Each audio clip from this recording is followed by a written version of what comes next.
వాళ్ళు చేయనందువల్లే కదా వాళ్ళని తిరస్కరించి మమ్మల్ని ప్రజల ఆమోదం తెలిపింది. డైవర్షన్ పాలిటిక్స్ వాళ్ళు చేస్తా మమ్మల్ని డైవర్షన్ పాలిటిక్స్ తెలియనట్టుగా ఇల్లు ఎందుకుంటున్నారు, తెలియనట్టుగా ఆయన ఎందుకుంటున్నాడు. ఇది అవినీత, అసమర్థత.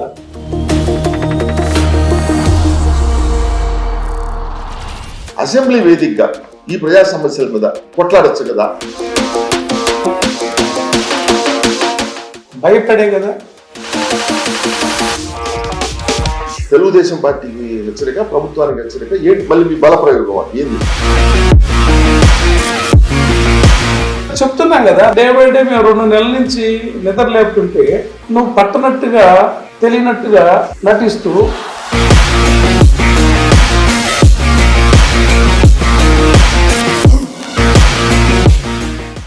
నమస్కారం. చుండూరి రవిబాబు ప్రకాశం జిల్లా రాజకీయాల్లో పరిచయం అక్కర్లేని పేరు. 3 దశాబ్దాలకు పైగా విద్యార్థి రాజకీయాల నుండి, యువజన రాజకీయాల నుండి, రైతు ఉద్యమాల నుండి యాక్టివ్ పాలిటిక్స్ లో ప్రస్తుతం ఒంగోలు నియోజకవర్గ వైఎస్ఆర్ కాంగ్రెస్ పార్టీ ఇన్ఛార్జిగా బాధ్యత నిర్వర్తిస్తున్నారు. అయితే రాష్ట్రంలో కూటమి ప్రభుత్వం ఏర్పడి సంవత్సరం కావస్తున్న తరుణంలో అబద్ధపు హామీలతో అధికారంలోకి వచ్చి ఒక్కడ కూడా నెరవేర్చకుండా డైవర్షన్ పాలిటిక్స్ ప్లే చేస్తున్నారు కూటమి నాయకులు చంద్రబాబు గారి నాయకత్వంలో అనేది ప్రధానంగా వైసీపీ విమర్శ. దాని మీద రేపు 4వ తేదీ వెన్నుపోటు దినంగా అనే శీర్షికతో రేపు కార్యక్రమం చేపట్టబోతున్నారు. ఈ నేపథ్యంలో అసలు ఏంటి వైఎస్ఆర్ కాంగ్రెస్ పార్టీ ఆలోచన విధానం, ఈ అంశం మీద వారికి ఉన్నటువంటి అభిప్రాయం తెలుసుకునే ప్రయత్నం చేద్దాం. నమస్కారం. నమస్కారం. రవిబాబు గారు, సాధారణంగా నూతన దంపతులు కూడా 1 సంవత్సరం హానీమూన్ పీరియడ్ ఉంటుంది. ఈ ప్రభుత్వం ఏర్పడి ఇప్పుడు 11 నెలలే. రేపు జూన్ అంటే బహుశా ఈ మంత్ కి 12 నెలలు పూర్తి అవుతుంది. హానీమూన్ పీరియడ్ పూర్తి కాకుండానే మా మీద విమర్శలు దాడి పెంచారు. వాళ్ళు గతంలో వాళ్ళు చేసినటువంటి అప్పులు, రాష్ట్రం అస్తవ్యస్తమైన పరిస్థితుల్లో అది సరిదిద్దే ప్రయత్నం చేస్తున్నాం అనేది తెలుగుదేశం పార్టీ లేకపోతే కూటమి నాయకులు వాదన. ఇప్పుడు ఈ వెన్నుపోటు దినం అనేదానికి అది కేవలం పొలిటికల్ మైలేజ్ కోసం తప్ప మాకు సమయం కూడా ఇవ్వకుండా చేస్తున్నారనేది వారి సమాధానం. ఆ నాయకులు అంటున్నారు. దానికి మీరు ఏం చెప్తారు? మీరు అడిగిన ప్రశ్న బాగుంది. ఓటు వేయించుకునేది 5 సంవత్సరాల టర్మ్ కానీ మరో జన్మలో పనిచేయడానికి కాదు. ఇప్పుడు ఓటు వేయించుకుంటే నువ్వు గెలిచిన వెంటనే ఏం పని చేస్తావు, ఏం చేస్తావు అని చెప్పాలి. ఏం చేస్తావు అని చెప్పి ఓటు వేయించుకున్నప్పుడు తక్షణ అమలు ప్రజలు ఆశిస్తారు, పార్టీలు ఆశిస్తాయి తప్ప ఈ జన్మలో ఓటు వేయించుకొని వచ్చే జన్మలో పని చేస్తానంటావు. లేకపోతే అది నిన్న మహానాడులో చెప్తా ఉన్నాను, 20 సంవత్సరాలు పట్టుద్ది అభివృద్ధి చేయడానికి, మీరు కంటిన్యూగా నన్ను గెలిపించాలని బ్లాక్మెయిల్ చేస్తా ఉన్నాను. నీకు నీ టర్మ్ ఎంత? 5 సంవత్సరాలకు ఒకసారి వేస్తున్నప్పుడు 5 సంవత్సరాల్లో చేయగలిగితే నువ్వు మాట చెప్పాలి. అంటే నువ్వు ఓడిపోతే కూడా అది ప్రజలు తప్పుగా, ఇది ఇటువంటి చంద్రబాబు నాయుడు లాంటి రాజకీయ నాయకులను మనం అరుదుగా చూస్తాం. ఇది ఒక వింత. మేము జగన్మోహన్ రెడ్డి గారు హామీ చెప్పింది తక్షణమే అమలైంది ప్రతి పథకం.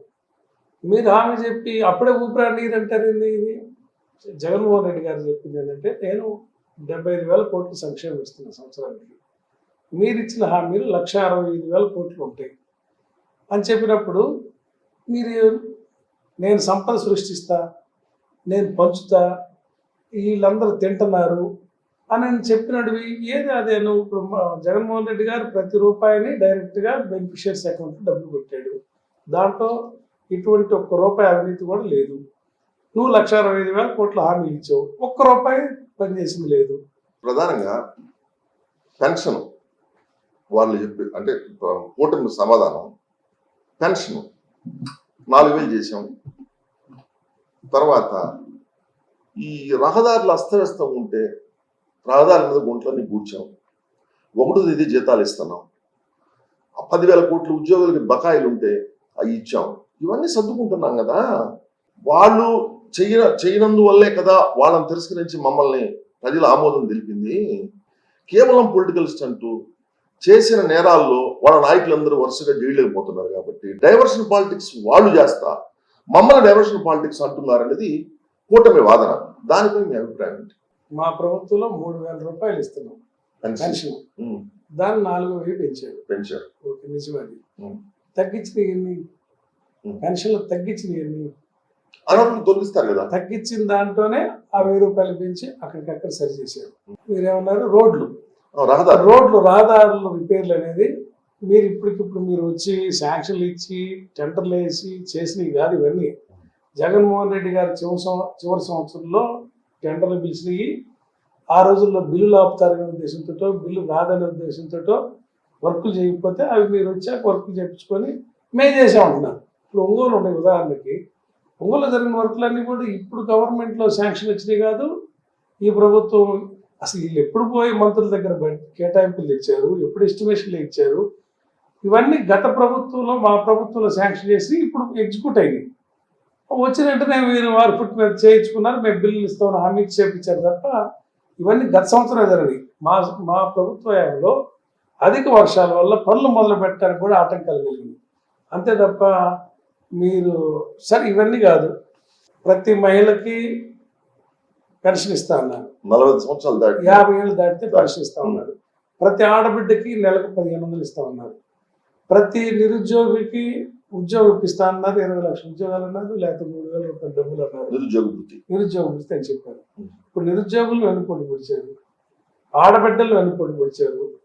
అమ్మఒడి ఎంతమంది పిల్లలకి ఉంటే అంతమంది పిల్లలకు 15 ఇస్తానని బిడ్డల్ని వెనుపోటు పొడిచారు, మహిళల్ని వెనుపోటు పొడిచారు. అన్నిటికి మించి రైతాంగాన్ని వెనుపోటు పొడిచారు. అంతకుముందు మేము ఇస్తున్న 13,500 కూడా లేకపోగా మీరు 20,000 ఇస్తామని చెప్పి సంవత్సరానికి ₹1 కూడా ఇవ్వకపోగా, రైతు భరోసా కింద నుంచి ఇవ్వకపోగా, ఇంకా పెద్ద వెనుపోటు ఏంటంటే మా గవర్నమెంట్లో క్రాప్ ఇన్సూరెన్స్ ఉండేది. ప్రభుత్వమే ఇన్సూరెన్స్ చేసి విపత్కర పరిస్థితుల్లో పంటల బీమా చేసి విపత్కర పరిస్థితుల్లో నష్టం వస్తే 1 నెలలోపే వాళ్ళకి పరిహారం పడేది. ఇప్పుడు ఇన్సూరెన్స్ లేదు. ఈ నష్టపోయిన వాళ్ళకి ఈ సంవత్సరం కరువు మండలాలు ప్రకటించినప్పటికీ ₹1 జమ రాలి. ఇంకా వెన్నుపోటు ఏంటంటే పండిన పంటను కొనేవాళ్ళు లేడు. మా ప్రభుత్వంలో ప్రతి పంటని రైతు భరోసా కేంద్రాల ద్వారా ప్రొక్యూర్ చేశారు. ఇప్పుడు ప్రొక్యూర్మెంట్ లేదు. ఇప్పుడు పొగాకు ఉంది. పొగాకు గత ప్రభుత్వంలో జగన్మోహన్ రెడ్డి గారు వచ్చినప్పుడు 2020లో సంక్షోభం వస్తే 100 కోట్లు రిలీజ్ చేశాడు. 100 కోట్లు కాదు, ఇంకెంత ఇస్తాను, ముందు నష్టపోకుండా కొనమన్నాడు. దాంతో మార్కెట్ నిలబడింది. ఇప్పుడు క్లియర్గా డే బై డే మేము 2 నెలల నుంచి నిద్ర లేపుతుంటే నువ్వు పట్టనట్టుగా తెలియనట్టుగా నటిస్తూ ఈ సంవత్సరం దోపిడీ జరగబోతుందండి, అధిక పంట అని చెప్తున్నారు. ఇక్కడ పొగాకు బోర్డుతో పాటు ప్రభుత్వం కూడా కుమ్మక్కైంది, వ్యాపారస్తులు కుమ్మక్కయ్యారు.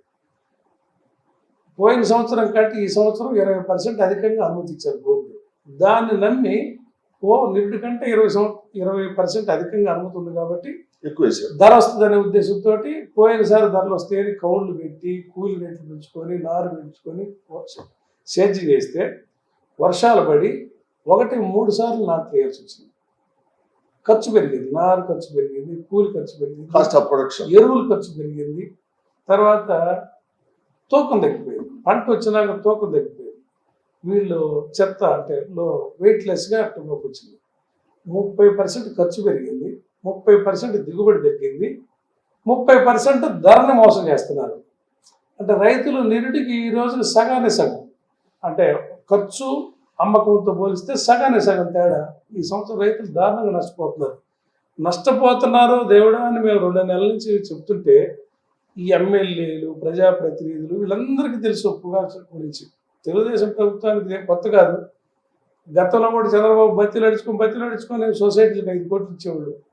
ఈ సంవత్సరం అది ఏమట్లా. అసలు ఇంకా ధైర్యంగా మేము గొడవ చేస్తుంటే, మేము బెదిరిస్తుంటే గవర్నమెంట్ వచ్చి కొంటది అంటుంటే ఏం పర్లేదు, అసలు ఈ ప్రభుత్వం కొనదు, ఇబ్బంది లేదు, తగ్గించుకుంటున్నారు, వ్యాపారస్తులు మాట్లాడుకుంటున్నారు. అసలు ఏంది ఇది అంటే చంద్రబాబు నాయుడు అసమర్థత లేకపోతే అవినీతికి అలవాటు పడ్డాడనే? ఇదే మాదిరిగా మిర్చి రైతులు కానీ, మిర్చి వ్యాపారస్తులు కానీ, లేదా కందులు కొనేవాళ్ళు కానీ, ఆక్వా బ్లాక్ మార్కెట్ మొత్తం ఇవాళ వ్యాపార వర్గాలు అందరూ దోపిడీ చేస్తున్నారు తెలుగుదేశం ప్రభుత్వంలో.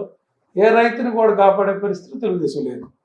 అసలు రైతులే కదా ఈ పార్టీని నమ్మి మేము ల్యాండ్ టైటిలింగ్ యాక్ట్ మంచిది గొప్ప సంస్కరణ అని ఎప్పుడో 100 సంవత్సరాల నాడు కొలతలు వేస్తే భూ వివాదాలని అని వాటన్నిటికీ పరిష్కారం చూద్దామని ల్యాండ్ టైటిలింగ్ యాక్ట్ తీసుకొస్తే దాని మీద జగన్మోహన్ రెడ్డి గారి బొమ్మ ఉందని ఒక బూచిగా చూపించి దాన్ని చించి ఈ ఆస్తులన్నీ ఎవరో ప్రభుత్వం తరగా పెట్టుకుంటుందని ఒక అబద్ధాలు చెప్పి రైతులు నమ్మించి వచ్చి రైతులను పొడిచిన పెద్ద వెనుపోటు కదా ఇది. ఇవాళ తెలియని ఆర్థిక సంక్షోభంలో రైతులు ఇరుక్కుపోతూ ఉన్నారు. ఇప్పుడు మనం గమనిస్తే రూపాయి విలువ రోజు రోజుకి పడిపోతా ఉంది. గత సంవత్సరంలోనే 10% రూపాయి విలువ తగ్గింది. కానీ మన వ్యవసాయ ఉత్పత్తి 10% పెరగాలి కదా, దామాషాగా పెరగకపోగా 40% పడిపోయింది ప్రైస్. ఎట్లా గిట్టుబాటు అయింది వ్యవసాయం? జగన్మోహన్ రెడ్డి గారి హయాంలో సాఫ్ట్వేర్ ఉద్యోగస్తుల పిల్లలు కూడా ఈ ఎందుకు మా పేరెంట్స్కి దూరంగా ఉంటాం, హైదరాబాద్లో బెంగళూరులో ఎందుకు ఉండాలి అని వచ్చి వ్యవసాయం వైపు చిన్నగా మరలుతా గ్రామీణ జీవనం వైపు ముఖ్య వాళ్ళకి మళ్ళీ ఇటువంటి నష్టాలు వస్తే ఈ గ్రామాలన్నీ ఖాళీ అవుతుంది కదా. మళ్ళీ చంద్రబాబు నాయుడు ప్రభుత్వం 4 ఏళ్ళు నష్టపోతే వ్యవసాయం మీద మోసైపోద్ది కదా. ఎవరు చేయాలి వ్యవసాయం? వ్యవసాయం ఆదుకోని కాడికి దేనికి ప్రభుత్వం? ఒక జాతీయ విధానం దేశ స్థాయిలో తీసుకొచ్చినటువంటి ప్రోత్సాహకాలు ఉండాలి. బట్ ఎవరు పరిపాలనలోకి వచ్చినా రైతాంగం ఒక సంవత్సరం బాగుంటే మరుసటి సంవత్సరం ఆటోమేటిక్గా రైతాంగం దెబ్బతింటూనే ఉన్నారు. సరే, ఇదిలా పెడితే కొంతమంది విశ్లేషకుల మాట ఏంటంటే ఇప్పుడు రోడ్డు ఎక్కే బదులు అసెంబ్లీకి వెళ్ళి జగన్మోహన్ రెడ్డి గారు వాడు అసెంబ్లీకి వెళ్ళి అసెంబ్లీ వేదికగా ఈ ప్రజా సమస్యల మీద కొట్లాడచ్చు కదా అనేది కొంత వాదన ఉంది. దాని మీద ఏమంటారు? చూపించడానికి అసెంబ్లీ వేదిక ఎందుకు అంటే మేము అసెంబ్లీకి రావట్లేదు కాబట్టి నువ్వు అసెంబ్లీకి రాని ఎగతాళి అది కాదు కదా వాదన. ఇక్కడ రైతులు నష్టపోతున్నారు. రైతులు రోడ్డు ఎక్కి మాకు అలో లక్షణ మేము నష్టపోతున్నాం అని చెప్తున్నారు. ఫిజికల్గా అర్థమవుతుంది. తెలుగుదేశం పార్టీ ఎమ్మెల్యేలు కూడా రైతు కుటుంబాల నుంచి వచ్చారు. వాళ్ళు ఓట్లు వేసిన వాళ్ళు చెప్తా ఉన్నారు. తెలియనట్టుగా వీళ్ళు ఎందుకు ఉంటున్నారు, తెలియనట్టుగా ఆయన ఎందుకు ఉంటున్నాడు? ఇది అవినీత, అసమర్థత. నేను చెప్పకపోతే మీకు తెలుసు కదా, చెప్తున్నాం కదా, రైతులు చెప్తున్నారు కదా. ఒకరు చెప్పే పని ఉంది. అసెంబ్లీలో మాట్లాడితే నువ్వు ఏమైనా జీవో చేస్తావా? ఇప్పుడు మేము ధర్నాలు చేయబోతుంటే మీరు 30 యాక్ట్ అన్నారు, 30 పోలీస్ యాక్ట్. భయపడే కదా. సమస్యను ఇది ఏమైనా ఎమర్జెన్సీ సమస్యను తీసుకొస్తాం రా బాబు అంటే ఇందులో మాకు వచ్చే లాభం ఉంది. ఇప్పుడు రైతుల పక్షాన్ని మాట్లాడుతుంటే 30 యాక్ట్ అమలు. ఇప్పుడు ఈ వెన్నుపోటు దినం మీ లక్ష్యం ఏంటి? తెలుగుదేశం పార్టీకి హెచ్చరిక, ప్రభుత్వానికి హెచ్చరిక ఏంటి? మళ్ళీ మీ బల ప్రయోగం ఏంది? దీన్ని ఎలా చూడాలి? చంద్రబాబు నాయుడు సహజ నైజం వెన్నుపోటు పడవటం, చెప్పిన ప్రతి మాట తప్పటం. ఆయన అంటే వాళ్ళ అసలు ఇతనికి బ్రాండ్ ఎక్కడి నుంచి వచ్చిందంటే ఎన్టీ రామారావు గారిని వెన్నుపోటు పొడిచి ముఖ్యమంత్రి అయ్యాడని కానీ నుంచి స్టార్ట్ అయింది. పోయినసారి కూడా డాక్రా మహిళలకి రుణమాఫీ చేస్తానంటాం, రైతులకు సంపూర్ణంగా రుణమాఫీ చేస్తానంటాం, మళ్ళీ తర్వాత నేను యాడ్ చేశానంటాం. సరే, మనుషులకి సహజంగా మనకు కొంచెం కాలం కూడా చెప్పింది మరుస్తుంటారు, మైమరుస్తుంటారు. కాబట్టి ఈసారి అంతకంటే అంటే ఒక మోసగాడు ఏం చేస్తాడంటే 100 రూపాయలకు ఆశపడకపోతే 1000 ఇస్తానంటాడు, 1000కి ఆశపడకపోతే 1,00,000 ఆఫర్ చేస్తాడు, 1,00,000 కూడా ఆశపడకపోతే 1,00,00,000 ఇస్తానంటాడు. 1,00,00,000 అయినా సరే ఏమో మాట వింటే పోలేదు, మనం వింటమే కదా, ఒక్కరు 4 అడుగులు వేస్తే పోలేదా, ఇస్తానంటున్నాడని. మీరు గమనించి ఉంటారు కర్నూలు సభలో. అంటే జగన్మోహన్ రెడ్డి గారు అందరినీ లక్షాధికారులు చేశారు. అంటే ప్రతి కుటుంబానికి నెలకి సంవత్సరానికి 1,00,000 రూపాయలు జమ పడ్డాయి. లక్షాధికారి అనే మాట అయిపోయింది. పేద కుటుంబాలన్నీ కూడా లక్షాధికారులు అయ్యారు మా గవర్నమెంట్లో. అందుకని చంద్రబాబు నాయుడు ఏం చేశాడంటే ప్రతి ఒక్కరిని కోటీశ్వరులు చేయటం నా ధ్యేయం అన్నాడు. ఈ పేదల లేని సమాజం కావాలా, నాకు ఇంకేమీ జీవితాశయం లేదు, ప్రతి ఒక్కరిని కోటీశ్వరులు చేయటం అన్నాడు. అంటే 1,00,000కి 1,00,00,000కి 100 రెట్లు తేడా ఉండేసరికి ఒక్కడికి వేసారు జనం, వెన్నుపోటు పొడిచాడు. అది మేము చెప్పేది, వెన్నుపోటు దినం అనేది అది. ప్రజల్ని జాగరూకత చేయటమే మా పని, ప్రజల్లో చైతన్యపరచడం మా పని. దాంట్లో మేము ఏదో ఒక రూపంలో చైతన్యపరుస్తాం. ఇతన్ని వెన్నుపోటుదారుడిగా మేము సమాజానికి ఎత్తి చూపిస్తాం. ఆయన పోలీసు గోడల చాటును ఎంత దాముకున్నా సమాజం మొత్తం వేలెత్తి చూస్తూ ఉంది. మరీ విచిత్రం ఏంటంటే మహానాడులో గమనించాను నేను, అచ్చెన్నాయుడు మంత్రి గారు మాట్లాడతా జగన్మోహన్ రెడ్డి గారి హయాంలో రైతులు ఆత్మహత్య చేసుకున్నారు, గిట్టుబాటు ధర రాలేదని. ఇప్పుడు అసలు అన్ని పంటలు కొని లాభాల్లో రైతులు హర్షం వ్యక్తం చేస్తున్నారని పచ్చి పోటుకు. జగన్మోహన్ రెడ్డి గారి హయాంలో క్రాప్ ఇన్సూరెన్స్ ఉంది, అంటే విపత్కర పరిస్థితుల్లో పంట నష్టపరిహారం వచ్చింది. రైతు భరోసా కేంద్రాల్లో కల్తీ లేని విత్తనాలు, కల్తీ లేని ఎరువులు, కల్తీ లేని పురుగు మందులు ఇప్పించాడు. వీటిలో ఎక్కడ తేడా పడ్డా కంపెనీల మీద కేసులు పెట్టి వాళ్ళకి పరిహారం ఇప్పించాం. అదేవిధంగా పండిన ప్రతి గింజ మద్దతు ధర ఉంటుంది, దానికంటే ఎక్కువైతేనే మార్కెట్లో అమ్ముకున్నారు, లేదంటే రైతు భరోసా కేంద్రాలు ప్రభుత్వం పోయింది. రైతులు సుభిక్షంగా ఉంటే ఇప్పుడు నువ్వు క్రాప్ ఇన్సూరెన్స్ ఎత్తేసేవు, రైతు భరోసా కేంద్రాలు పనిచేయట్లేదు, ఉన్న స్ట్రక్చర్ను వాడుకోవట్లా. ఇంకా పెద్ద విచిత్రం తెలుసా, సరే వాడు గాంధీ చెప్పిన కళలు 75 ఏళ్ల తర్వాత ఈ రాష్ట్రంలో జగన్మోహన్ రెడ్డి గారు గ్రామ సచివాలయాలు ఏర్పరిస్తే దాంట్లో అన్ని విభాగాల ఉద్యోగస్తుల్ని, అంటే ప్రతి ఊరికి ఒక సర్వేని, అంతకుముందు మండలంలో పోతే ఓ 25,000 30,000 లంచం లేని సర్వేర్ వచ్చేవాడు కాదు భూమి కొలతలకి. ప్రతి గ్రామంలో సర్వేని పెట్టడం, ప్రతి ఊర్లో డిజిటల్ ఆపరేటర్ అప్లికేషన్లు పెట్టుకోవడానికి పెట్టడం, మీ ఇంటికే వచ్చి అన్ని సేవలు చేయటం, డెత్ సర్టిఫికేట్ బర్త్ సర్టిఫికేట్లకు మీ ఇంటికి వచ్చి ఇవ్వటం. ఈ గవర్నమెంట్లో డెత్ సర్టిఫికేట్కి మొన్న మధ్యపాడులో 85,000 లంచం తీసుకున్నారు. ఎంఆర్ 85,000 లంచం తీసుకుంటా పట్టుబడి ఉద్యోగం చేసి, అంటే చంద్రబాబు ప్రభుత్వంలో డెత్ సర్టిఫికేట్ విలువ 85,000. జగన్మోహన్ రెడ్డి గారి గవర్నమెంట్లో ఇవన్నీ ఊరక మీ ఇంటికి వచ్చి వాలంటీర్ తెచ్చిచ్చాడు. ఇన్ని సేవలు చేస్తున్న ఈ ప్రభుత్వం, ఆ సచివాలయ వ్యవస్థ ఏం జరుగుతుందో దాన్ని ఎవరు పర్యవేక్షించరు. గ్రామాల్లో సర్వేయర్లు ఉన్నారు, ఎక్కడికక్కడ అందుబాటులో ఉంటే రెవెన్యూ సదస్సులని ఒక పెద్ద ఫోటోకు వాడు ఎవడన్నా సర్వే చేసి ఆన్లైన్లో సరి చేయమని పంపిస్తే ఇక్కడ ఎవడు సరి చేసేవాడు ఉండు. వీళ్ళు ఎప్పుడు బట్టిన టెలికాన్ఫరెన్స్లు, వీడియో కాన్ఫరెన్స్లు, ఒక్కడ ఫైల్ మీద ఊరికి పని చేయకూడదని ఒట్టేసుకున్నారు. ఉద్యోగస్తులు తెలుగుదేశం పార్టీ అధికారంలో ఊరికి పని చేయకూడదని ఒట్టేసుకున్నారు. మరి వాళ్ళు ఒట్టేసుకోవడానికి కారణం వీళ్ళ అవినీతి, వీళ్ళ అసమర్థత, వాళ్ళు ఆలోచించుకోవాలి.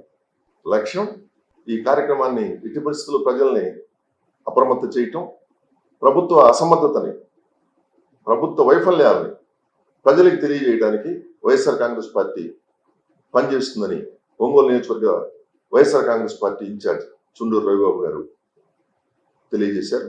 నమస్కారం.